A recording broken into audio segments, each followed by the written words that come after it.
was started in 2009, went through several terrible misunderstandings, misrepresentations, which culminated in the Berlin Accord, and finally got inaugurated on the 12th September 2020 in the beautiful city of Düsseldorf. During this inauguration, the chapter has 14 functional branches. I am happy to report to Congress that this number has increased to 17. The chapter has been successfully registered and issued with a certificate as an umbrella organization, thus NEC Germany Dachverband e.V. Once again, Mr. Chairman, I'm happy to report to Congress that after the initial 14 branches at Congress 2020, 3 new branches have been formed and inaugurated. These are Bielefeld branch, Hannover branch, and Frankfurt branch. They say the zeal and enthusiasm in these new branches is overwhelming, and the hosting of this Congress by Hannover branch is a testimony. Mr. Chairman, I am happy to announce to Congress that plans are far advanced for the formation and inauguration of branches in Mannheim, Freiburg, and Oldenburg soon after the National Congress in Ghana.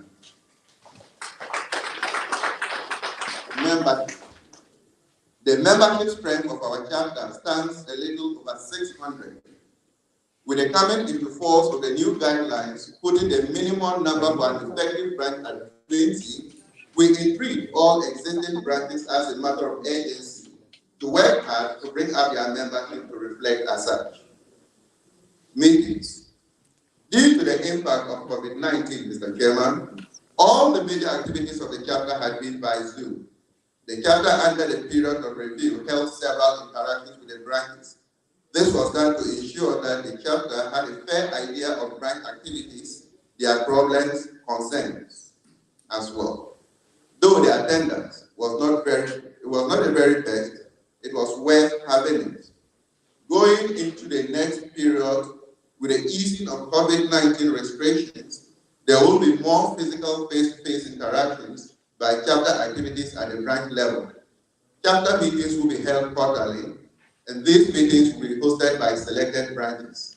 This will afford members to get to know one another, exchange ideas on issues at their various branches, and also to foster unity of purpose and set good grounds to consider the welfare of our members. Views. No organization can thrive without funds, Mr. Chairman. I am happy to inform Congress that effective 2021, members have been forthcoming with the payment of dues. It is my belief that we can still do better in the coming years. Thankfully, upon the registration of the chapter at the Registry Court of Associations, we successfully opened a bank account for the operations of the chapter. The chapter bank details can be found on the chapter website, www.nec-germany.com. This should facilitate the ease of transactions within the chapter. Elections. Another feature is elections within the chapter. We successfully conducted elections in all our branches for the first time after the inauguration of our chapter. The interest and seriousness shown in the branch elections was very satisfactory. However, not all the positions at the branch executive committee levels were filled. The new chapter executive committee will have to liaise with each branch to ensure that some other essential branch executive committee positions are covered. Mr. Chairman, the chapter executive committee is indeed grateful to all comrades who put up themselves to serve the party. Together, we shall succeed. Socialist International Forum. Mr. Chairman, following the decision by the IRD to let chapters take full responsibility for the payment of the dues of the party to the Socialist International Forum, our chapter for the past 2 years have contributed and paid our quota of the dues apportioned to us. Ongoing from this Congress, we must start the process of collecting money for our next quota come next year. Ladies and gentlemen, during the time that we started supporting the party to pay their dues to the Socialist International Forum, our own General Secretary, Honorable Johnson Asedu Inkatia, known as General Mosquito, was the seventh vice president of the Socialist International Forum. We were more motivated by the feat with high hopes that he would become the first African president of the Socialist International Forum. Our able General Secretary decided to give more attention to our great party in a bid to capture power come 2024, rather than ascending the presidency of the Socialist International Forum.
of these nations in keeping our countries on the African continent unindustrialized as it ought to be. Come to those with education, skill, or qualifications, especially in Germany, find it hard and have little to no chance to be able to work in their areas of expertise, as they are termed as not up to standards. The Ghana government should be able to enter into profitable and beneficial agreements that will allow skills to be recognized, even if it is by going through a proper training. The Germans have a saying, Gelernt ist gelernt. Whatever learned is learned. We should therefore hold them to this part to secure the recognition of our learned skills so as to help secure both the German and the Ghanaian economy. Diaspora is largely a part of sustenance of the economy back home. It should therefore be in government's interest to secure better agreements for Ghanaian migrants to enable us thrive and return influence the economy better than we already doing. Stakeholders such as students, Ghanaian NGOs, entrepreneurs, irrespective of political groupings, should be involved in writing or in drafting, negotiating and implementing, and as well reviewing most of these agreements, as well as organizing workshops in the labor migration sector, and as well as focus group discussions with Ghanaian migrants in their countries of transit, and essentially in destination countries as well, and for those who return to Ghana. Key issues that are migration from Africa into the EU, especially now, is complicated and region-specific, and African migrants, as we know, have become more unfavored. It is time that our government begin to bring issues of concern to the Ghanaian community on the tables of negotiations with the West. Our party must take responsibility for the heavy unwanted migration that we are experiencing by creating jobs that will better help to solve the unemployment issues our labor force is faced with back home, as projects created or as jobs created would be a major way of solving our country's economic problems. Mr. Chairman, we must admit to the fact that migrant workers will not stop moving until other issues such as unemployment, land ownership, access to quality education are addressed at home. But with the current bilateral migration laws in effect, there has been little capacity within government to monitor implementation of it as intended in the internationally stipulated solutions. There is therefore an unequal negotiating power among African governments with our foreign partners. Again, more collaboration between African Union and regional economic communities must be intensified, and this can help address, but all governments have failed unilaterally until now. In view of this, we have no choice but call on the NDC government when we take power come 2025 that we are expressing our interest in partnership with government where a body should be put in place to negotiate agreements that might better meet our country's labor migration needs, for instance, Ghana, Germany, to the international company agreements. The party should be able to set up a unit that will support Ghanaians in regularizing their stay in areas of migration, and as well as integration into the social as well as the work-life society once they are able to migrate to foreign countries. And Mr. Chairman, a system of everyone for themselves has cost many their lives, robbed them of dignity, and many end up in dissolution. This is an initiative that will go a long way to cater for those of us that may find ourselves in different situations while trying to make a living as well as support the economy back home. I wish you all a great Congress. May we elect the best to lead our chapter. Long live Ghana, long live Germany, long live our great NDC, ASU.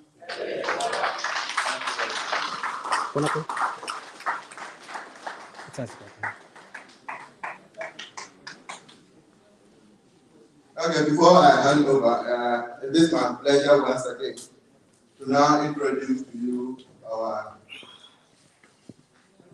key speaker for today's occasion. We have in our midst, but we want to have a reflection on the theme, the role of NDC diaspora towards Victory 2024. And as I indicated at the beginning, the NDC, we have the men, we have the women. It is not just a slogan. Whichever facet of life, we always find people to fit in.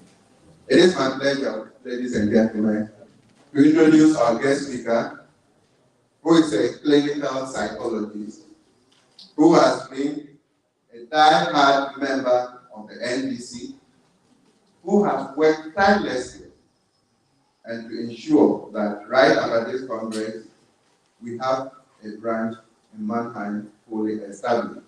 He has followed the activities of NDC right from 2010 to date. And it is our pleasure to have him in our midst and for him to graciously accept to deliver the keynote address on today's occasion. Once again, I introduce to you no other person but our own brother, Dr. Cletus Kamako.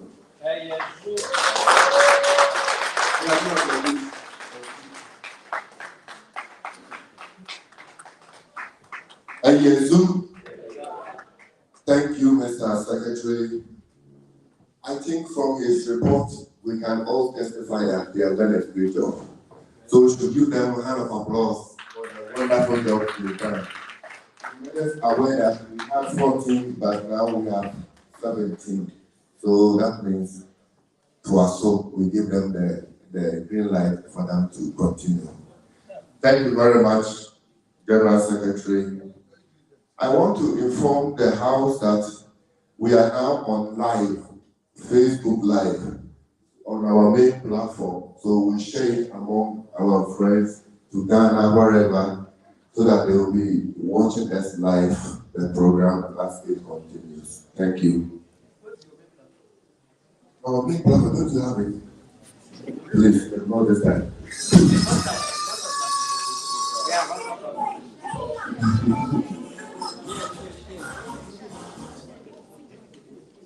On this note, this time we are going to welcome Frau Leila Hatami, the co-4 sister, the Hannover SPD.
Ich bin noch ganz geflasht gerade, weil ich glaube, so warm und herzlich bin ich noch nirgendwo empfangen worden. Herzlichen Dank dafür.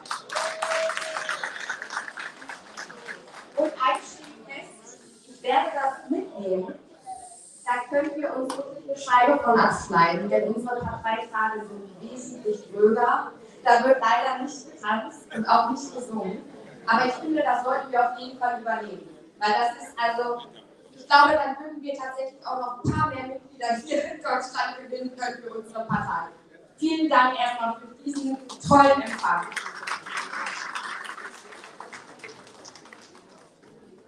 Ich habe meine Rede jetzt tatsächlich heute auf Deutsch vorbereitet. Ich hoffe, das ist kein Problem. Kein Problem. Okay. Und ich hoffe auch für den Livestream kein Problem, aber vielleicht kann der ein oder andere sonst gegebenenfalls auch übersetzen. Sollte ich nochmal eingeladen werden, werde ich das dann sonst auch gerne das nächste Mal auf Englisch machen. Ja, sehr geehrte Damen und Herren, verehrte Delegierte, liebe Genossinnen und Genossen, das wage ich jetzt an dieser Stelle auch so zu sagen. Es ist mir eine große Ehre und Freude, heute bei der Delegate Conference-Hannover Democratic Congress zu sprechen. Als Sozialdemokratin und Co-Vorsitzende des SPD-Unterbezirks Region Hannover heiße ich euch ganz herzlich in meiner Heimatregion willkommen.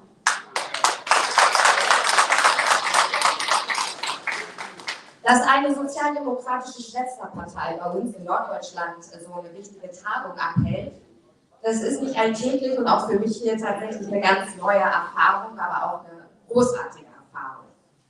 Zudem ist es eine schöne Gelegenheit, mit Ihnen und euch in den Austausch zur politischen Arbeit zu gehen. Ich bedanke mich somit erstmal ganz herzlich für die Einladung. Bitte gestatten Sie mir eine kleine Bemerkung vorab. Bei uns in der Sozialdemokratie ist es lange Tradition, unter Schwestern und Brüdern das Gut zu nutzen. Und ich würde das auch gerne heute hier tun. Seit rund 7 Monaten bin ich gemeinsam mit Steffen Kraft, der Regions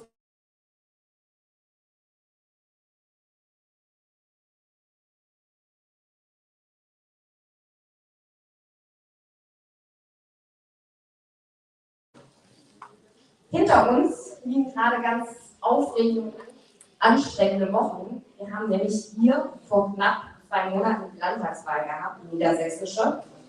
Und wir durften uns als Sozialdemokratinnen und Sozialdemokraten freuen, denn wir haben wirklich gut abgeschnitten und haben von 12 Wahlkreisen 11 Wahlkreise holen können, was ein phänomenales Ergebnis ist. Das bringt mich auch zu dem Thema, zu dem ich gebeten wurde, hier heute ein paar Worte zu sagen, und zwar zum einen junge Menschen in der Politik und meiner Meinung nach für unser Land sehr entscheidende Aufgabe der Integration. Ich möchte zunächst über junge Menschen in der Politik sprechen. Grundsätzlich ist es wichtig, dass in Parteien junge Menschen repräsentiert sind und sie sich persönlich auch engagieren können in der Politik. Das ist aus meiner Sicht heute keine Selbstverständlichkeit mehr. Dass junge Menschen, die zur Schule gehen, studieren oder eine Ausbildung absolvieren, sich politisch in Parteien wie der SPD oder dem NDC engagieren. Ich will damit nicht sagen, dass junge Menschen eventuell unpolitischer sind als die Generation zuvor. Gerade die globale Klimakrise zeigt hierzulande, dass junge Menschen auf die Straße gehen, um auf unser aller Problem, die Erderwärmung, sehr nachdrücklich aufmerksam zu machen. In der Politik geht es ja grundsätzlich darum, Menschen zu überzeugen und im Idealfall dann auch für unsere eigene Partei zu gewinnen. Meine SPD ist aufgerufen, vor allem junge Menschen ehrliche Perspektiven zu bieten. Idealerweise gibt es eine große Idee, Vision, Utopien, die sich dann auch über die Zeit verwirklichen lassen. Viele unserer großen Persönlichkeiten in der Partei sind bereits in jungen Jahren in die SPD eingetreten und haben zunächst als Jusos mitgemischt und später in der Bundesrepublik Dinge zum Besten zu verändern. Angetrieben von dem Wunsch und Willen, Dinge zu verändern und zu verbessern, etwa um für mehr Gerechtigkeit in der Bildung, im Zugang zu öffentlicher Infrastruktur oder eine gerechte und solidarische Welt zu sorgen. Um den speziellen Wünschen und Bedürfnissen junger Menschen Rechnung zu tragen, haben wir es in Niedersachsen und speziell in der Region Hannover geschafft, bei den diesjährigen Landtagswahlen die SPD-Fraktion tatsächlich zu verjüngen. Und ich darf an dieser Stelle zwei Personen erwähnen, namentlich zum einen Tim Vogt und Brian Bartsch, beide 25 Jahre alt und erstmalig in den niedersächsischen Landtag eingezogen. Das ist ein Riesenerfolg. Dabei haben beide Genossen Jahre der Partei- und Politikarbeit hinter sich, logischerweise, gerade wenn sie so jung dann schon in diesen Positionen sind. Und ich erlebe aber, dass meine jungen Genossinnen und Genossen als Menschen für die Politik, ist Politik nicht einfach nur ein Job, sondern das ist für die tatsächlich eine Herzensangelegenheit. Jung allein ist allerdings noch kein Qualitätsmerkmal, muss man sagen. Wir als SPD wollen in der Region Hannover eine Partei der Vielfalt sein. Bei uns ist jeder Mensch willkommen, der sich mit den Werten der Sozialdemokratie identifizieren kann. Gleich welchen Geschlechts, welcher Herkunft, welcher Religion, welcher sexuellen Orientierung, was zählt, ist das sozialdemokratische Herz. Das heißt, ich spreche hier von Freiheit, Gerechtigkeit und Solidarität, die Werte, für die wir stehen. Auch in unserem Vorstand, den Steffen Kraft und ich vorstehen dürfen, sind jüngere, sehr engagierte Genossinnen und Genossen vertreten. Wir können aus unseren Augen aber nicht, wir können unsere Augen nicht davor verschließen, dass wir hier wirklich einen demografischen Wandel der Bevölkerungsstruktur haben. Dieser verändert sich, weil immer mehr ältere Genossinnen und Genossen wegsterben und wir nicht in gleichem Maße jungen Nachwuchs wieder motivieren können, bei uns mitzumachen. Also aktuell verlieren wir Mitglieder, weil diese Tatsache einfach gegeben ist. Und damit geht immer weiter auch Gewissen und Wissen für die SPD verloren. Vielleicht noch ein paar Zahlen aus ehemals 1,5 Millionen Mitgliedern zählen wir heute nur noch rund 400.000 Genossinnen in Deutschland. Das ist wirklich bitter, muss man sagen. Anlässlich eurer heutigen Konferenz frage ich natürlich auch gerne nach und möchte mit euch ins Gespräch kommen. Wie erlebt ihr junge Menschen im NDC? Erlebt ihr Politik und politisches Engagement, sei es in Ghana oder hier in der Diaspora, als das Geschäft von wenigen, von Älteren? Wie bringen sich junge Menschen bei euch politisch ein? Hier lohnt es sich sicher, voneinander und miteinander solidarisch zu lernen. Dazu lade ich euch herzlich ein. Unser Parteivorstand, die Spitze der SPD in Deutschland, hat sich zum Ziel gesetzt, dass wir bis zum nächsten Bundesparteitag im Dezember kommenden Jahres bundesweit 30.000 neue Mitglieder gewinnen. Das ist mächtig, aber für uns als einer der bundesweit größten Unterbezirke hier bedeutet das, dass wir binnen einem Jahres rund 1.000 Menschen davon überzeugen wollen, in die SPD einzutreten und sich politisch zu engagieren. Denn die SPD war, ist und soll in Zukunft eine Partei des Mitmachens sein. Auch für eure Erfahrungen an dieser Stelle sind wir sehr dankbar.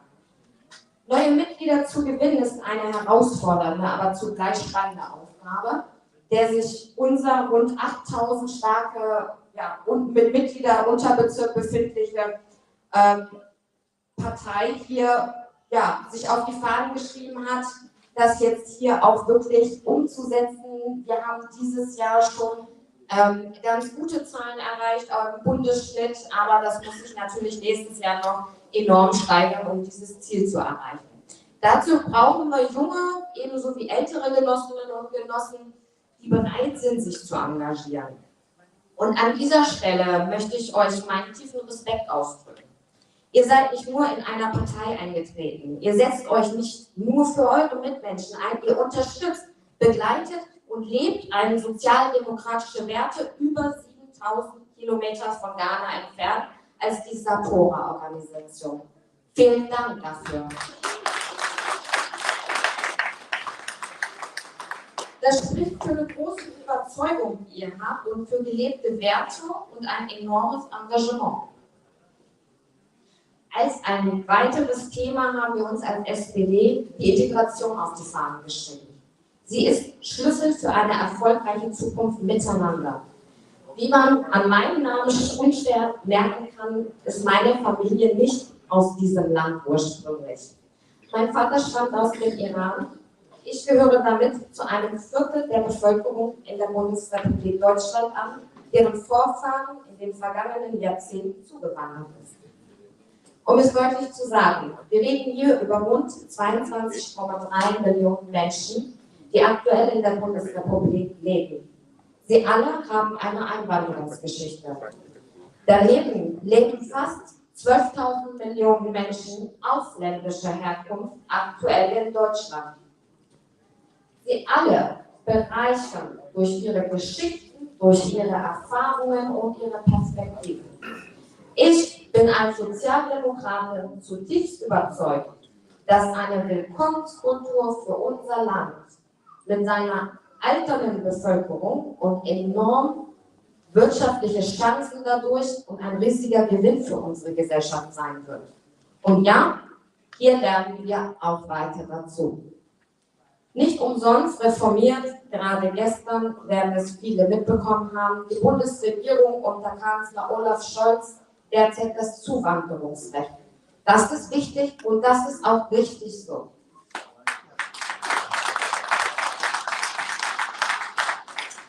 Auch wenn unser aller Augen momentan Richtung Osteuropa, auf die Ukraine und das viele Leid dort gerichtet ist. Es ist für uns als Sozialdemokratinnen und Sozialdemokraten wichtig, den afrikanischen Kontinent nicht aus dem Blick zu verlieren.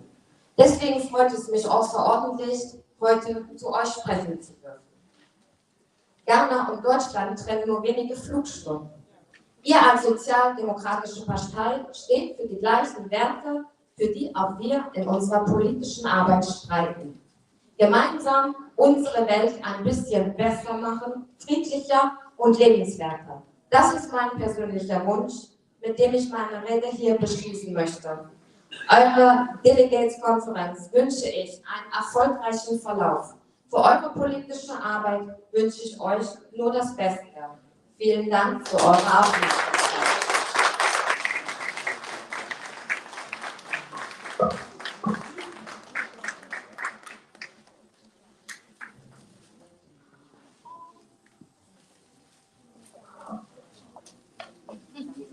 Thank you very much. Thank you, thank you, thank you.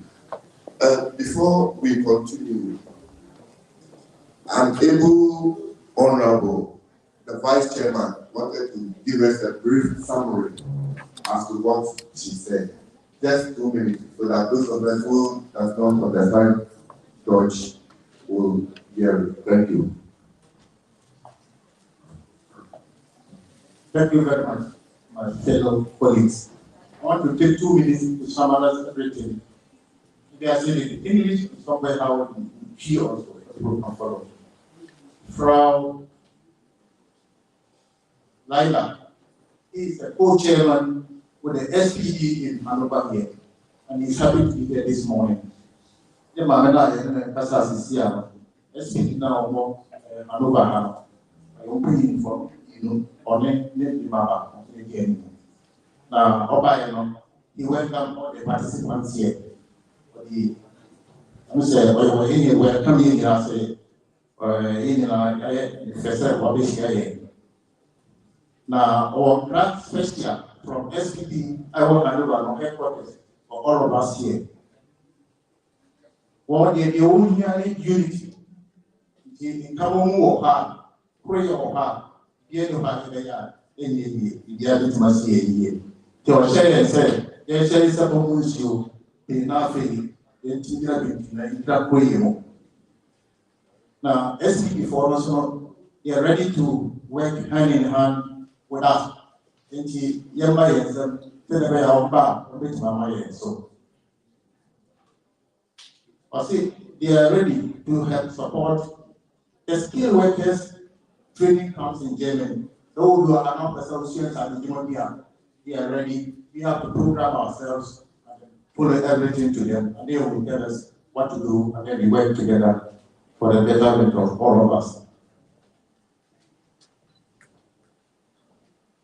Say one SPP for a program, and you want one or minus so.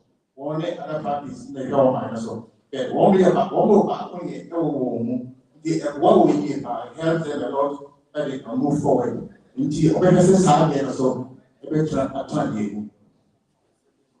now, okay, who said S NDC for a British especially Germany have where hard working power. The line hard working. As he said, that today 7,000 kilometers away from home. And so high tier, it's not too tired. I'm hungry, and they never here. And the boy and Brown meeting, they not much as they are. I end of it. Until near the Hopa. One more. Shady of this bra. Among we be politicians. I wish I see a man, couple moments today. Until I say, you're paying for and you come home, then the ASHI program for the branches, and we are the man or the money. You have a tool money. Oh, private social media. They also are ready to welcome us and help us. We don't need to start at an early age. I say, it's in a so said, yeah, we have not a year said to me, a better place for all of us. The chairman now. Thank you, Mr. Dormecha. Thank you. I want to inform the House that I can see some of you people are not wearing t-shirts and are called benefits. I only 15 euros. You go there, you go and take yours. There is souvenirs also. We have to be proud of the NBC. But I never have a stand. So go and buy t-shirts. Thank you. Now, we are going to invite our wonderful lady all the way from Belgium to come and give us a solidarity message.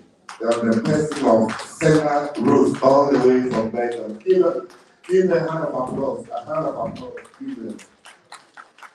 Before she comes, we want to acknowledge Ghana Today TV News. They are in our presence here. They are from all the way from Hamburg.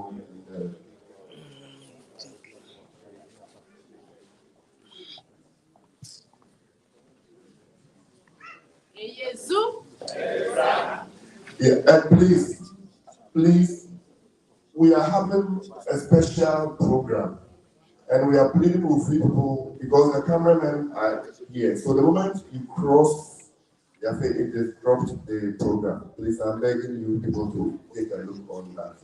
So, Madam Rose, welcome all the way from Belgium. Thank you.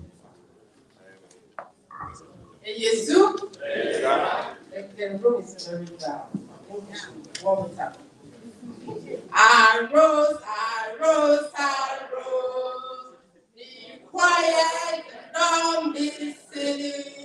We are the famous NBC. We never say that.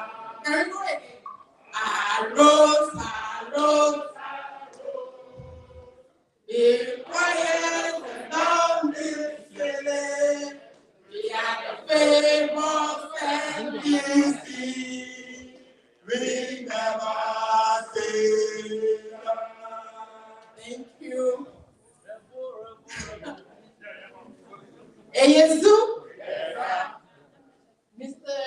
Chairman, Congress, from the diaspora, ladies and gentlemen, it is my honor to extend my felicitation from the Belgium chapter of our beloved party, NDC. It is indeed a great time to be here together with you, comrades, as we seek to galvanize, support, and fashion out the role the NDC diaspora play in securing a sound victory for our party in the 2024 parliamentary and presidential election in Ghana. Comrades, the theme of this particular Congress could not have come at a better time when we, as a party, need to marshal every ounce of muscle towards a resounding victory 2024. It is for this reason that the Belgian chapter of our beloved party wishes to reiterate the importance of unity among us as family going into this election. Comrades, it's very imperative that as a party, we go all in to represent a formidable forefront in our quest to defeat our opponents. As a Belgium chapter, we come with a message of unity. Ladies and gentlemen, on this note, I will entreat that if there are any internal rumblings in our ranks, we must work around the clock to expeditiously resolve all before going into the elections. We must endeavor to ensure all manner of fighting and work towards one objective: to chase the elephant back to the bush where it belongs.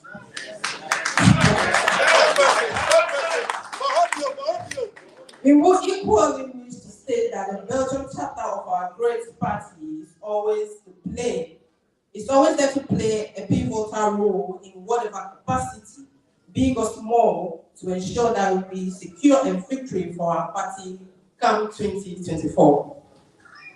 I'm more than confident that triumph will, without any doubt, be ours if we work together as a formidable family and team going into the election. Let us all rally together under the great umbrella for victory in 2024. God bless the great NDC party. God bless Mother Ghana. Thank you.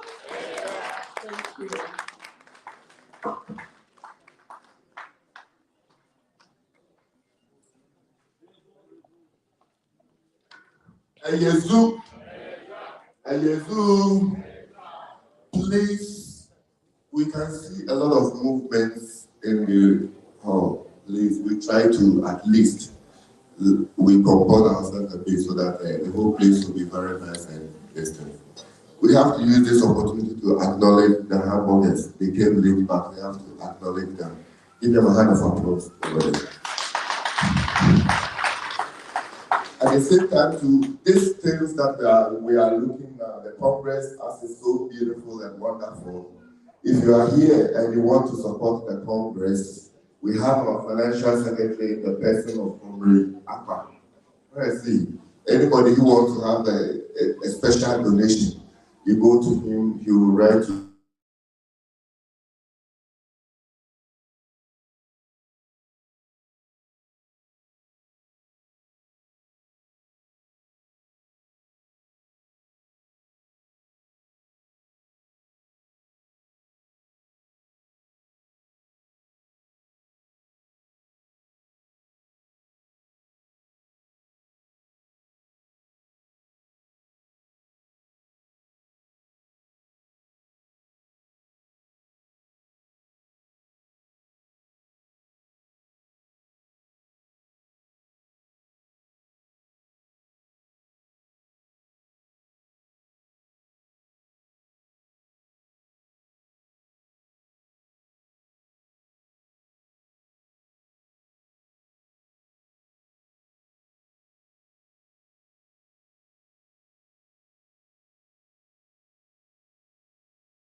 Are you here? This one is okay, yeah? Yeah. Yeah. All right. I'm standing on the protocol. That is already good. You know, I want to thank all of you for coming. You know the reason why? There's a difference between us and the MP. You came here with your own pocket money. You know the love you have for Ghana and for the NDC.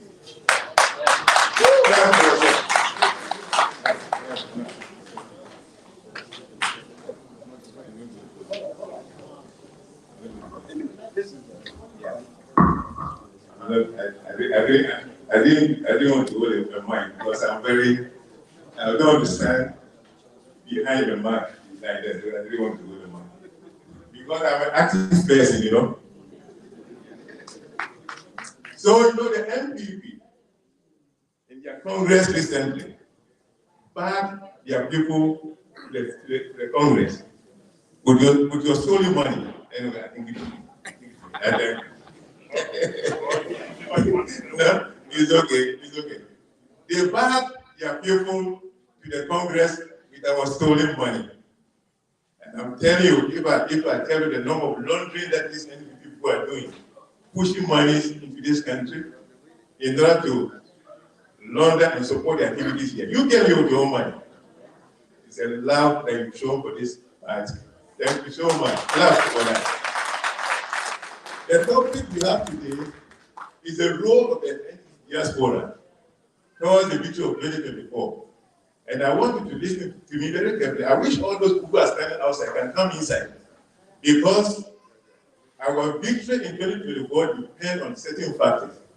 Before we can understand our role as diasporians towards our victory in 2024, we need to understand where we came from, what has happened in the past.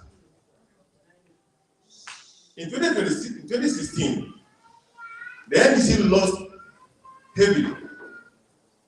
We lost very, very heavily. In fact, we had 44.6% of our election. Given a popular vote of 4.8 million, the MPP got 53.6%. Giving us a popular vote of 5.7, 2016. Why did we lose the election in 2016? We need to understand that. One of the major factors that led us to lose the election in 2016 was internal struggles within the NDC. The factional groups that we had in the NDC caused us to lose that. This faction group. We didn't come out as a front to fight. And this was because of individualism. Everybody wanted to play a role individually, forgetting that it's a collective attack that we had to do. The second thing that led us to our defeat in 2016 was our failure to sell achievements of the government. In fact, it was while projects and other things were going on, it was very silent. We, communications and individuals in the NDC, forgot that we cannot win election in Accra or in a TV station or a TV talk show. In fact, I was in Ghana. I've listened to more TV talk shows when I'm in Germany than when I'm in Ghana. I don't know if anybody can ever that. When you're in Ghana, you don't have time for those TV talk shows. But when I'm here, I listen, 90% of what I listen to is from that. So we thought that we could win election through TV stations, radio stations, talk shows with our people. That was a misplaced opportunity.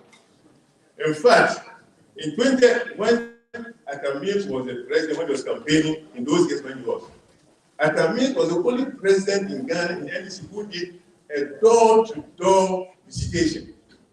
This old man went from house to house campaigning. In 2016, we spent most of our time behind the screens and televisions and thought that we could win the election.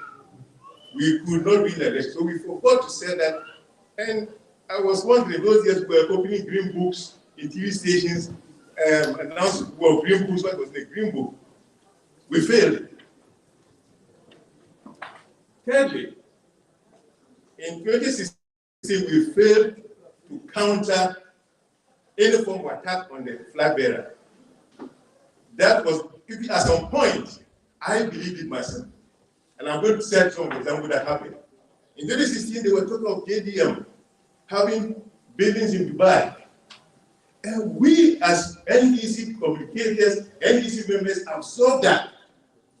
Definitely, we have a group of people in Ghana who, when these things stick in their mind, lie, as a psychologist, lie repeated all the time, always take as a truth. So if you want to let someone believe you, just keep on repeating the same thing every day, every day, every day. Measures will be done. So failure to promote our flag bearer. And I don't know why. I don't know whether it was jealousy, it was ignorance, or it was stupidity. Because if you put somebody as a flag bearer in front of you, you do everything to protect the integrity, the character, and the person. You don't leave anything on attack. You must attack anything that comes in. And we as NDC failed miserably in that area. So we lost it. In fact, the NPP went ahead and created a pseudo promises. I think somewhere you laugh when they said we're going to create jobs, we're going to reduce the tax to the minimum. All these were pseudo promises, which our people absorbed. Very, very sad.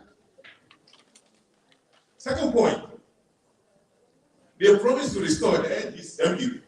They promised to restore the economy of the foreign economy that in 2016 the economy was so in trouble. But it was not in trouble, not because of issues, but because of reality. And NPP was able to sell that to the people very, very highly. In fact, the NPP executed a very strong grassroots campaign. They adopted the campaign system that our Camille did. In Ashanti region, I knew that they went from house to house. I don't know whether there's a house in Ashanti region where the NPP didn't visit. And this was a very powerful tool when you're able to talk to people personally, on personal level. We were jumping around, inaugurating infrastructure here and there, thinking that the TV will capture it and spread across. But unfortunately for you, I'm telling you, elections are not going in Accra. Elections are going in the hinterland, where the electoral polls are. And this is what we miss. I told you from the beginning that I don't listen to the radio when I go to Ghana. I don't have the time. And the market woman in the market doesn't have the time to listen to that. So there's a need to approach that market woman completely. So that the NDC was in government, another thing that actually troubled us. We allowed in 2016 the NPP to develop a very complex technological structure. In fact, they went to the step of employing even a NASA IT specialist. You know, that guy. Yes, to come and structure their network for them. We were in power. Don't forget that. We could have obstructed that. But we were in power and we allowed it on our blind side to be carried out. Today, I'm very, very, very sad when I think about that. We are in power, you see, and you allow your enemy to come and establish a house in front of your compound. We don't do that. The NPP went further to establish a very strong vigilante group, vigilance group they call it. They call the Operation Eagle Eye. And the purpose of that Operation Eagle Eye was to guide the police station. And they did that excellently. At the time when we, as NDC, we didn't even have police station agent. We didn't have a place. We thought we could win. We were in power. So how come that we couldn't sponsor our police station agent so that we can run the police development? And then we did that.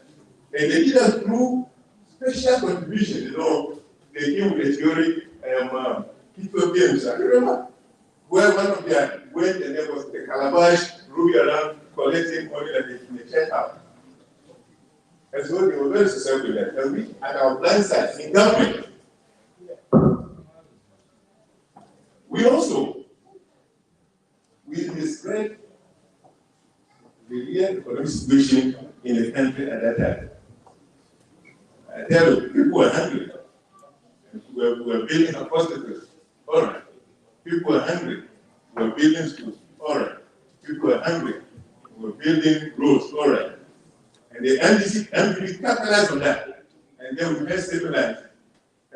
We did road and we talk. You remember? And that one went deep into the people's mind. And it's true. When you're hungry, a hospital started as a help. When you're hungry, you need food to eat, and they capitalize on that. And so we were punished by the public sector also. There's something that happened in 2016 that, if I'm still annoyed about it, that actually led us to our defeat was, we canceled the training college allowance. When you cancel something, you cancel it. You stay pleased. But 3 weeks to the election, the government introduced the reason again.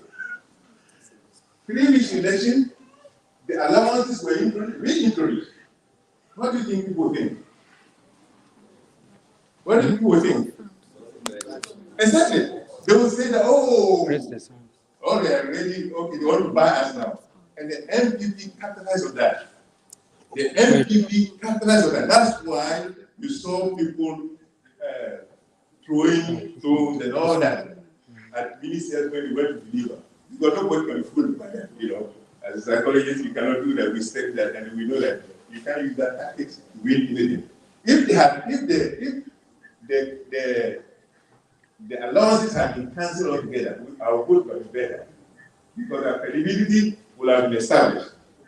Very sad. Fast forward to 2020. I don't want to make things very short and clear, then we'll come to your point. Fast forward to 2020. What happened in 2020 was very clear. Ghanaians actually gave Ghana into the hands of the NDC. I stand here today, I don't believe that. I think in Ghana, I'm being ruled by a fake government. That's right. I don't believe the MP government. MP government is a thief. MP government stole the election, and we, the NDC, allow the government to steal the election.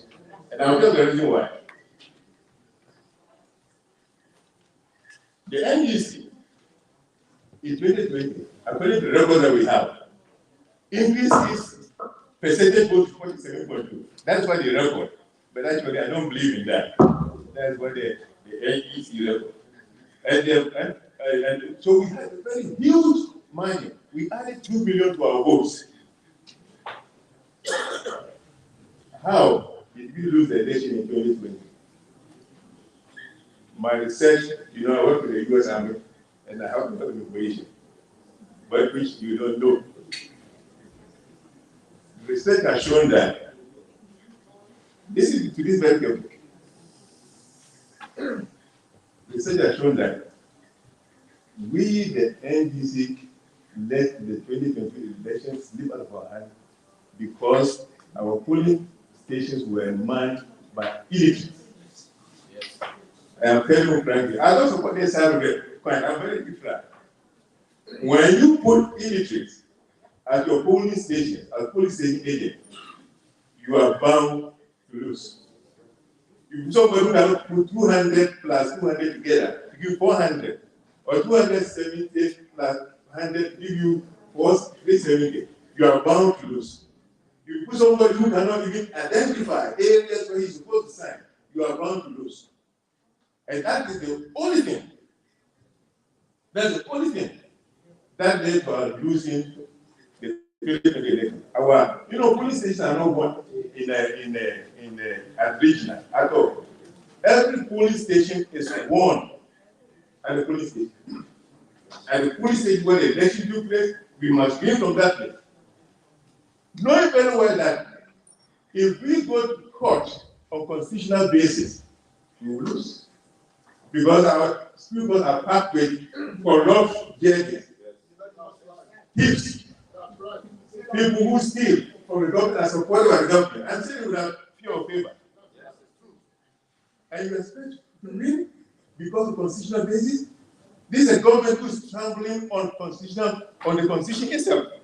So how do you win a constitution? How do you win a case against a government who is trampling against your constitutional right? You can't. So because we did a short work at the polling station, we didn't have a pin sheet. That's the truth. But anybody who does the PP hierarchy, in the NDC hierarchy, that we, the NDC, had all our 278, all the 37,000 police stations, pin sheet is lying to you.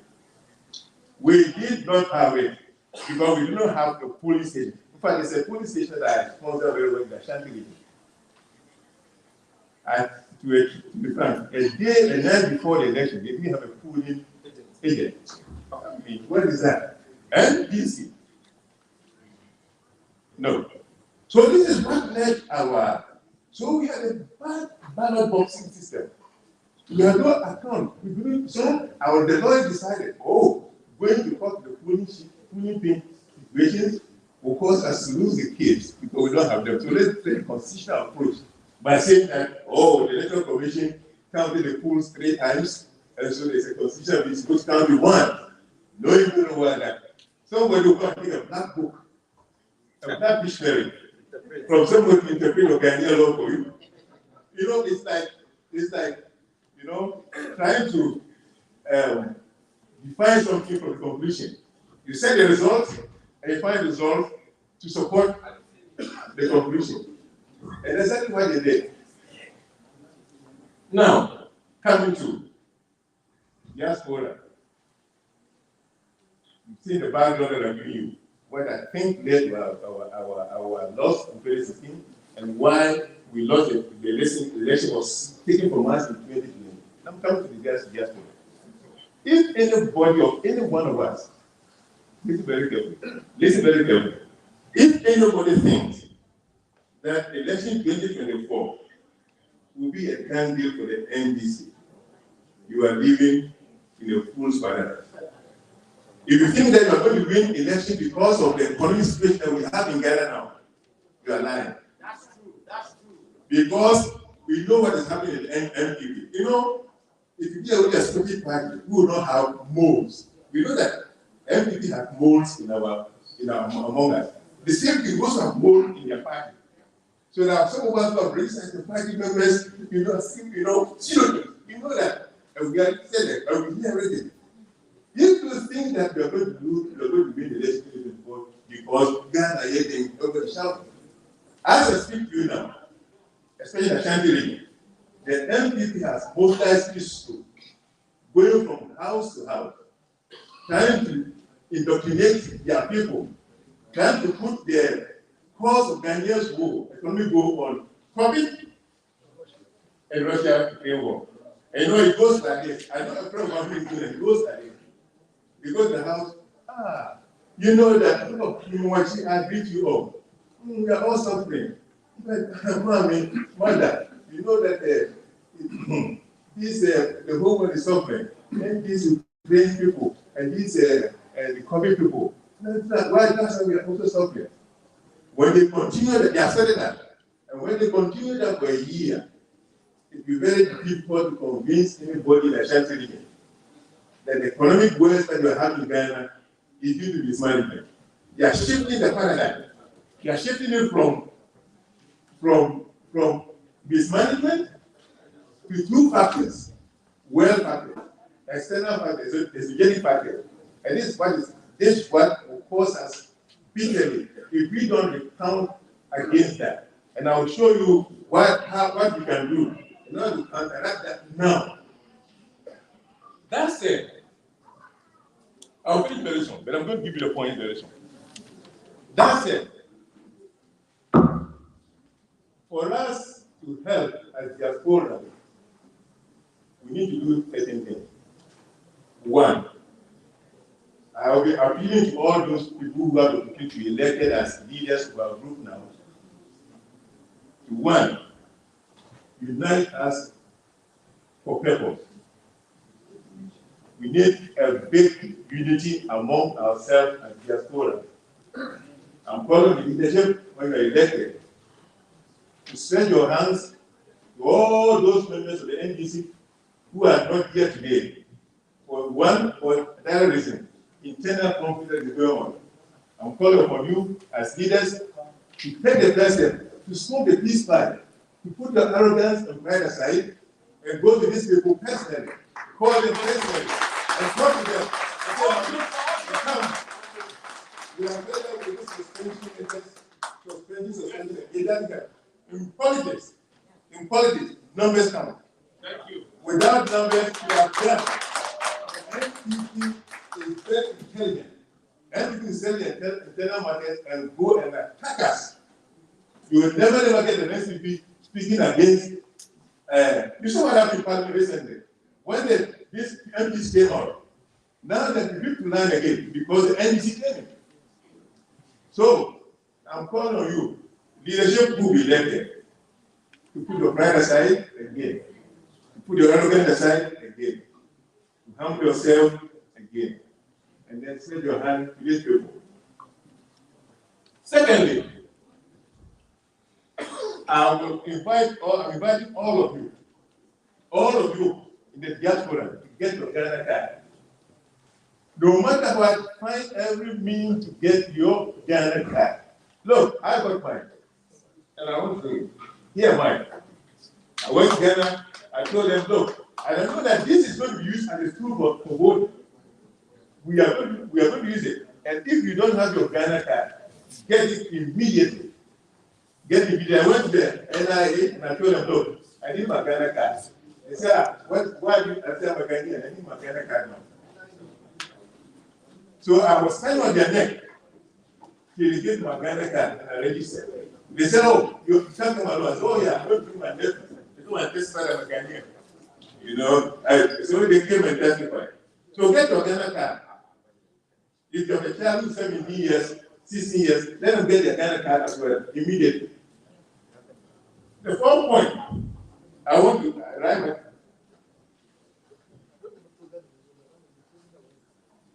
Yeah.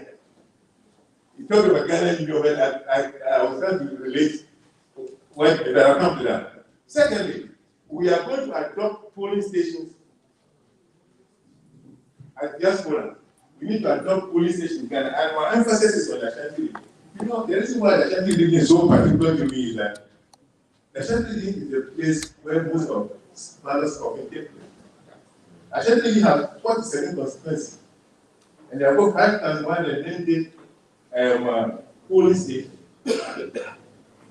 We as a diaspora must make it a point to adopt this state, to adopt this area completely. Once we have our fingers in the Ashanti region at diaspora, we are finished with the NPP completely. So this is a big one. We must also help. I thought that the NDC created FDR from water right now. And then we continue. Yeah. Sorry. We must also help as diasporians to create what I'm calling the ballot box protection squad. This is very careful. The MPP created Operation Eagle Eye when they were in position. We need to create our own ballot box operation protection squad. And the diasporians must sponsor that from here. You know, the secretary, we're not going to do like how we did in 2020, where you came to us and said, oh, donate money for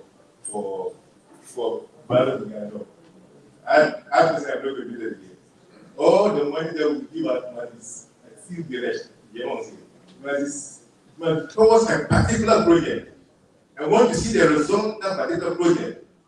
So I'm suggesting that we sponsor, because anyway, if you don't sponsor it, then we lose the election at the election. It's a policy anyway. So we need to sponsor these people. And I'm telling you, the NPP has packed cola. When they printed the 200 and 100 narratives, I knew what they were looking for. I tell you, good assassinate you in one of their lockets. You see a room that has the guys in it. Men for the election. You go to your housing. you see money higher than populated before. But we have no money. The NDC is the opposition. So we need to contribute to protect strategic areas. And the strategic area is the ballot box area. We must have people around who are vanguard, saying that anything happens, we must support these people. You might end up ensuring their life, and their family. And then we have to ensure them that if anything happens to you, your wife and your kids will be taken care of. And they do. And they do. And do that for that. We must sponsor specific type of campaign. You know, I know that the NDC MP is ready with a lot of money to distribute, to share among people, voters. Definitely from there, give 5,000 Ghana cedis, and then vote for me, and then they're not going to you on it and then swear that if you don't vote for me, you will die, or your mother or sister will die. We have to have a counter advert against that. And I'll ask our IT to develop that. Something like, take the money and shop, but vote with your conscience. Take the money and shop, but don't vote with your stomach. You know, we need a counter advert to counter this money sharing in this. You can only do that in a national. And a national is the place where we need to buy